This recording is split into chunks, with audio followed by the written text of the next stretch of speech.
2010 সালের বহুল আলোচিত সেই উচ্ছেদ ঢাকা সেনানিবাসের মইনুল রোডের বাসভবন থেকে জোরপূর্বক উচ্ছেদ করা হয় তিনবারের সাবেক প্রধানমন্ত্রী খালেদা জিয়াকে। বলছে যে জোর করে ওনাকে উঠিয়ে নিয়ে আসেন, জোর করে দরকার হলে ওনাকে কোলে উঠিয়ে নিয়ে আসেন। এরকম ভাবে একটা সরকারের এই আচরণ, ওনারা ধাক্কা দিয়ে আমাকে গাড়িতে উঠিয়েছেন, আমি নিজে বাড়ি ছেড়ে বেরিয়ে এসেছি, এটা সম্পূর্ণ মিথ্যা কথা, বানোয়াট কথা। তারা জবরদস্তি ধাক্কা মেরে আমাকে বাড়ি থেকে বের করেছে। দীর্ঘদিন পর সেই ঘটনার অন্যতম মাস্টারমাইন্ড হিসেবে অভিযুক্ত সাবেক সেনাপ্রধান মোহাম্মদ আব্দুল মুবিনকে ঘিরে নতুন করে শুরু হয়েছে আলোচনা। জানা গেছে, দেশের সাম্প্রতিক ধরপাকড় শুরু হলে কৌশলে দেশ ছাড়েন আব্দুল মুবিন।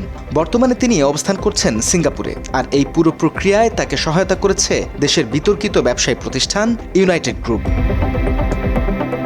অবসরের পরই মুবিন যুক্ত হন ইউনাইটেড গ্রুপের সাথে। তিনি দায়িত্ব পালন করেন তাদের অঙ্গ প্রতিষ্ঠান ইউনাইটেড পাওয়ারের চেয়ারম্যান হিসেবে। এমনকি জানা গেছে, সিঙ্গাপুরে অবস্থানের জন্য প্রয়োজনীয় ওয়ার্ক পারমিটও তাকে পাইয়ে দেয় এই গ্রুপ। বর্তমানে মুবিনকে সিঙ্গাপুর ভিত্তিক এনার্জি ট্রেডিং প্রতিষ্ঠানের কর্মকর্তা হিসেবে দেখিয়ে রাখা হয়েছে সিঙ্গাপুরে। এরই মধ্যে প্রতিরক্ষা গোয়েন্দা মহাপরিদপ্তর বা ডিজিএফআই এর সাবেক কর্মকর্তা লেফটেন্যান্ট কর্নেল আফজাল নাসির গ্রেপ্তার হওয়ার পর মুবিনের অবস্থান নিয়ে নতুন করে প্রশ্ন উঠেছে। কারণ 111-এর সময় তাকে তারেক রহমানের ওপর নির্যাতনের অভিযোগ থাকা আফজাল নাসিরকেও পুনর্বাসন করা হয় ইউনাইটেড গ্রুপে। বিভিন্ন সূত্রের দাবি, মুবিনের সুপারিশেই আফজালের চাকরির ব্যবস্থা করা হয় ইউনাইটেড গ্রুপে। 111-এর সময় সেনাপ্রধানের দায়িত্বে ছিলেন আব্দুল মুবিন। সমালোচনা রয়েছে, সে সময়ে সরকারকে আশ্বস্ত করেছিলেন তিনি, এই ঘটনায় সেনাবাহিনীর ভেতরে কোনো প্রতিক্রিয়া হবে না। এছাড়া অবসরের পর ইউনাইটেড গ্রুপে যোগ দিয়ে বিদ্যুৎ খাতে বিভিন্ন সুবিধা আদায়ের অভিযোগও রয়েছে মুবিনের বিরুদ্ধে। জিয়া পরিবারকে রাজনীতি থেকে নিশ্চিহ্ন করতেই 111 সরকারের সময় তারেক রহমানের উপর চালানো হয়েছিল অমানবিক নির্যাতন। গত সোমবার 111-এর অন্যতম কুশীলব খ্যাত সাবেক লেফটেন্যান্ট কর্নেল মোহাম্মদ আফজাল নাসিরকে গ্রেপ্তারের পর সেই পুরনো আলোচনা আরও একবার জোরালো হয়ে উঠেছে। অন্যদিকে সম্প্রতি প্রতিরক্ষা গোয়েন্দা মহাপরিদপ্তর বা ডিজিএফআই এর সাবেক মহাপরিচালক লেফটেন্যান্ট জেনারেল শেখ মামুন খালেদকে আটক করেছে ঢাকা মহানগর গোয়েন্দা পুলিশ। 111 সরকারের সময় তারও বিতর্কিত ভূমিকা নিয়ে সমালোচনা রয়েছে। একইভাবে এর আগে গ্রেপ্তার করা হয় 111-র অন্যতম কুশীলব হিসেবে পরিচিত সাবেক সেনা কর্মকর্তা মাসুদ উদ্দিন চৌধুরীকে।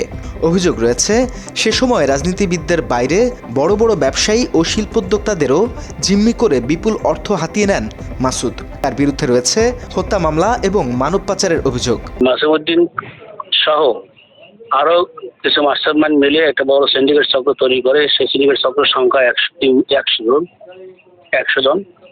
এই সিন্ডিকেট চক্র মালয়েশিয়াতে শ্রমিক রপ্তানির নামে ল্যান্ডারিং করে এবং শ্রমিকদের কাছ থেকে শোষণ করে। শ্রমিক প্রতি 1,52,000 টাকা চাঁদা আদায় করে।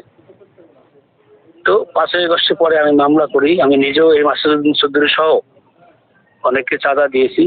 তারা আমাদের কাছ থেকে এক শ্রমিকের আমার এজেন্সির নামে ডিমান্ড থাকা সত্ত্বেও, আমার এজেন্সির অনুকূলে দেশের চাহিদাপত্র থাকা সত্ত্বেও আমাদেরকে 1,52,000, কোথাও 1,60,000 টাকা শ্রমিক প্রতি চাঁদা দিতে বাধ্য করেছে, দিতে হয়েছে।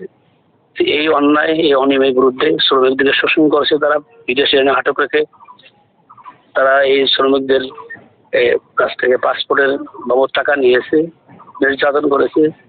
এই সমস্ত বিষয়ের উপরে আমি মামলা করেছি। মাসুদ উদ্দিন চৌধুরী সহ 111-র কুশীলবদের গ্রেপ্তার করায় তারেক রহমানের সরকারের প্রশংসা করেছে দেশের রাজনৈতিক মহল। মাসুদকে গ্রেফতার করা হয়েছে, ডিজিএফআই এর সাবেক পরিচালককে গ্রেফতার করা হয়েছে। আমরা মনে করি তারেক রহমানের সরকার এই যাত্রা যে শুরু করেছে, গুম খুনের বিচার, মানবতা বিরোধী অপরাধের বিচার যদি শেষ করতে পারে, তবেই তিনি সফলভাবে বাংলাদেশের জনগণের কাছে শহীদ প্রেসিডেন্ট জিয়াউর রহমানের মতো গ্রহণযোগ্যতা পাবেন। আমরা সেই অপেক্ষায় আছি। 2007 সালের 11 জানুয়ারি বাংলাদেশের ইতিহাসে এক বিতর্কিত অধ্যায়, যা পরিচিত 111 নামে।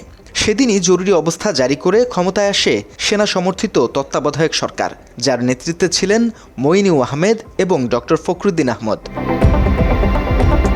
সেই ঝোড়ো সময়ে গ্রেপ্তার হন তিনবারের সাবেক প্রধানমন্ত্রী বেগম খালেদা জিয়া এবং তার পুত্র তারেক রহমান। রিমান্ডের নামে তারেক রহমানের ওপর চালানো হয় পৈশাচিক শারীরিক ও মানসিক নির্যাতন। একে একে দেশ ও রাজনীতি নিয়ে ষড়যন্ত্র করা এসব চিহ্নিত অপরাধীদের গ্রেপ্তার করা শুরু হলেও এদের কারো কারো পক্ষে ঢাল হয়ে দাঁড়িয়েছে ইউনাইটেড গ্রুপ। তাই চক্রান্তকারীদের আইনের আওতায় আনার পাশাপাশি ইউনাইটেড গ্রুপ নিয়েও সরকারকে সচেতন হওয়ার আহ্বান সংশ্লিষ্টদের। এদিকে এসব বিষয়ে যোগাযোগের চেষ্টা করা হলেও পাওয়া যায়নি মুবিনকে। Desk report, Bangla addition.